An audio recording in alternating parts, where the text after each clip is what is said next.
আমরা যে দুর্নীতির কথা বলি, যে আসলে আমরা সবাই মুখে বলি যে আমরা দুর্নীতি করি না, করব না, আসলে আমাদের মূল্যবোধে যে অবক্ষয় হয়েছে সেটাকে আমাদের জাগ্রত করতে হবে।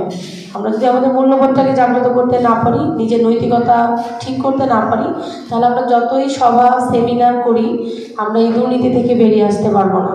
এই জন্য আমাদের সবাইকে আসলে সকল অংশীজন যারা আছে সবারই আসলে আমাদের বদ্ধপরিকর হতে হবে যে আমরা নিজেরা দুর্নীতি করব না এবং আমরা দুর্নীতিকে প্রশ্রয় দিব না, এবং যারা দুর্নীতি করবে তাদেরকে আমরা আইনের আওতায় নিয়ে আসবো, যেন কেউ দুর্নীতির মধ্যে নিজেকে জড়াতে না পারে। যে বৈষম্যহীন দেশ গড়ার জন্য এত ছাত্র জনতা প্রাণ দিল, এত মানুষ এখনও হসপিটালে বিছানায় বসে কাটাচ্ছে, তাদের আর এত মানুষ যারা শহীদ হয়েছে, তাদের যে এই দেশের জন্য, যে তাদের তো নিজেদের ব্যক্তিগত কোনো স্বার্থ ছিল না, শুধু দেশকে ভালো রাখার জন্য, দুর্নীতির ঊর্ধ্বে থেকে দেশকে গড়ার জন্য যে লক্ষ্যে তারা সবাই এক হয়ে প্রাণ দিয়েছেন। আজকে কেউ হাত হারিয়েছেন, কেউ পা হারিয়েছেন, কেউ চোখ হারিয়েছেন। এটা কেন? শুধু দেশকে ভালো রাখার জন্য, দুর্নীতির ঊর্ধ্বে থেকে একটা সুন্দর দেশ গড়ার লক্ষ্যেই তো সবাই আসলে কাজ করেছেন। এত মানুষ এক হয়ে কাজ করেছে শুধু দুর্নীতির বিরুদ্ধে, এবং সবাই যেন মত প্রকাশের স্বাধীনতা পায়, সবাই যেন সব বিষয়ে সোচ্চার থাকতে পারে, সেই লক্ষ্যেই তো আসলে আমরা সবাই কাজ করছি। এই জন্য আমাদের সবারই আজকে এই দুর্নীতি বিরোধী দিবস, আসলে এই দুর্নীতির বিরুদ্ধে আমরা প্রতিদিনই কাজ করব।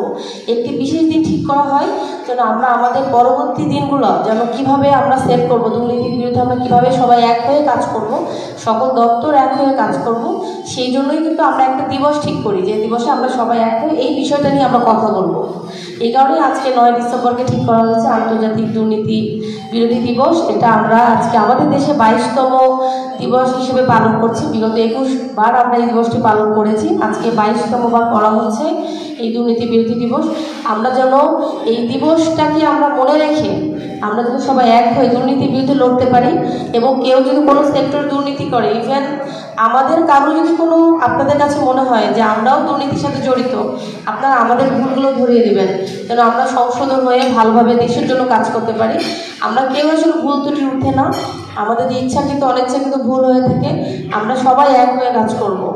আমরা যেন আমরা কেউ দুর্নীতিকে প্রশ্রয় না দিই, সেই লক্ষ্যে আমরা কাজ করে যাব। আর আমাদের তরুণ প্রজন্ম যারা আছে তাদেরকে আমরা সাথে নিয়ে আমরা এগোবো, এবং এই দুর্নীতির বিরুদ্ধে আমরা সবাই এক হয়ে লড়ব। আপনাদের আজকের এই দুর্নীতি বিরোধী দিবসে আমাদের সবারই এইটাই জন্য আমাদের প্রত্যয় থাকে যে আমরা নিজেরা দুর্নীতি করব না এবং দুর্নীতিকে প্রশ্রয় দেব না, এবং যারা দুর্নীতি করছে আমরা দেখছি, আমরা তাদেরকে যেন আইনের আওতায় আনতে পারি। কারণ যে নিজে দুর্নীতি সহ্য করাও কিন্তু একটা অপরাধ। অন্যায় যে করে, অন্যায় যে সহে, সেই কারণে আমরা যেন অন্যায়টাকে সহ্যও না করি, সেই লক্ষ্যেই তো আসলে আমাদের এই 5ই আগস্টে এত মানুষ প্রাণ দিয়েছে।